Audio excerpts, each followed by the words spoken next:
এবারে ট্রান্সফার মার্কেটে কিন্তু ইস্টবেঙ্গল প্রবলভাবে রয়েছে, একের পর এক আপডেট কিন্তু আসছে ইস্টবেঙ্গলকে নিয়ে। ইস্টবেঙ্গল রিক্রুটিং টিম কিন্তু দারুণভাবে টিমটাকে গোছাচ্ছে।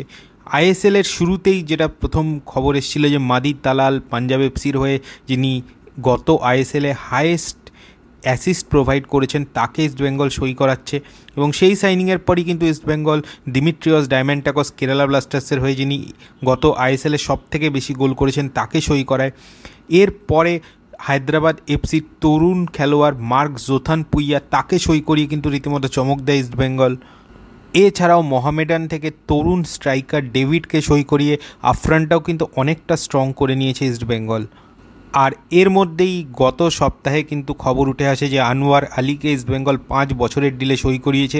যদিও পুরো ব্যাপারটা কিন্তু খুব জটিল, কারণ মোহনবাগানের থেকে যতক্ষণ না রিলিজ পাচ্ছেন আনোয়ার, তিনি কিন্তু ইস্টবেঙ্গলের হয়ে খেলতে পারবেন না, লোনের একটা জটিলতা রয়েছে। যদি কোনোভাবে আনোয়ার দিল্লি এফসির খেলোয়াড় হয়ে যান তাহলে কিন্তু তার আর ইস্টবেঙ্গলে থাকতে কোনো বাধা থাকবে না, এবং সেক্ষেত্রে কিন্তু ইস্টবেঙ্গল জার্সি তিনি খেলতে পারবেন। তো আনোয়ার যদি শেষ পর্যন্ত লাল হলুদ জার্সি পরে মাঠে নামতে পারেন, সেটা ইস্টবেঙ্গলের জন্য কিন্তু একটা খুবই বড় সাইনিং হবে, এটা নিয়ে কোনো সন্দেহ নেই। আর অন্যদিকে মিডফিল্ড গোছানোর কাজেও কিন্তু নেমে পড়ল ইস্টবেঙ্গল। যেই কথাটা বারবার সব জায়গায় বলা হচ্ছিল যে সৌভিক চক্রবর্তী ছাড়া সেরকম কোনো ভালো ডিফেন্সিভ মিডফিল্ডার কিন্তু ইস্টবেঙ্গলে নেই, এবং ইস্টবেঙ্গলের একজন সিবি মানে সেন্টার ব্যাক কাম সিডিএম বিদেশি খেলোয়াড় আসবেন। তো সেই জায়গা থেকে ইস্টবেঙ্গলের হাতে একজন আরও অপশান থাকবেন যিনি সেন্টার ব্যাক কাম সিডিএম হিসাবে খেলতে পারবেন, যেরকম দরকার, যেরকম গত সিজনে পাডও খেলেছিলেন সেরকম একজন খেলোয়াড় ইস্টবেঙ্গলে আসবেন, এরকমই খবর। তো তার সাথে সাথে ভারতীয় ডিফেন্সিভ মিডফিল্ডারকেও কিন্তু সই করাতে ইন্টারেস্টেড ইস্টবেঙ্গল, এরকমই আপডেট কিন্তু এই মুহূর্তে উঠে আসছে। এবং ইস্টবেঙ্গল যাকে টার্গেট করছে তিনি হচ্ছেন কেরালা ব্লাস্টার্সের জিকসন সিং।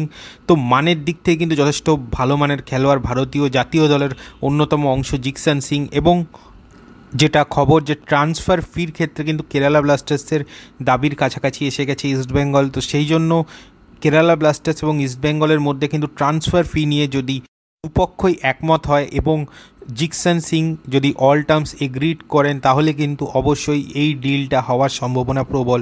এবং যেটা শোনা যাচ্ছে ইস্টবেঙ্গল কিন্তু 4 বছরের কন্ট্রাক্ট অফার করছে জিকসন সিংকে, এরকমই কিন্তু খবর শোনা যাচ্ছে। তো একটা লং টার্ম কন্ট্রাক্ট এবং একটা যথেষ্ট লুক্রেটিভ ডিল হতে চলেছে সম্ভবত জিকসন সিংয়ের জন্য, এবং সেই জন্য ইস্টবেঙ্গল যদি এই প্লেয়ারটিকে মানে জিকসন সিংকে যদি সই করাতে পারে তাদের মিডফিল্ডের প্রবলেম কিন্তু অনেকটাই কমে যাবে, এবং মিডফিল্ডে জিকসন সিংকে নিলে তাদের কিন্তু সব গ্যাপ ফুলফিল হয়ে যাবে। সৌভিক চক্রবর্তী দলে আছেন একজন ডিফেন্সিভ মিডফিল্ডার হিসেবে, এছাড়াও কিন্তু একাধিক যুব খেলোয়াড়রা উঠে আসছেন জুনিয়র দল থেকে।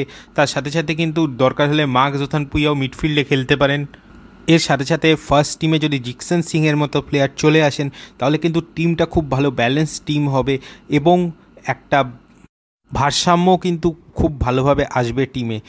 জিকসন সিংয়ের কাছে অন্য টিমের অফার থাকলেও ফার্স্ট 11-এ জায়গা পাওয়া নিয়ে কিন্তু একটা প্রশ্ন থাকবে অন্যান্য টিমের ক্ষেত্রে, যেটা কিন্তু ইস্টবেঙ্গলের ক্ষেত্রে থাকবে না, কারণ ইস্টবেঙ্গলে ওই পজিশানে কিন্তু সৌভিক চক্রবর্তী ছাড়া ভালো প্লেয়ার নেই। এবং জিকসন সিংয়ের মতো প্লেয়ার আগামী দিনে যিনি একজন বড় তারকা হতে পারেন টিমের, তাকে কিন্তু ম্যাচ টাইম দিতে ইস্টবেঙ্গল দ্বিধাবোধ করবেন, এবং সেই জায়গা থেকে জিকসন সিং কিন্তু খেলার অনেকটা বেশি সময় পাবেন, এবং যেটা কিন্তু ভারতীয় জাতীয় দলে তার জায়গা আরও পোক্ত করবে। তবে জিকসন সিংয়ের ডিল কিন্তু এখনও ডান হয়নি।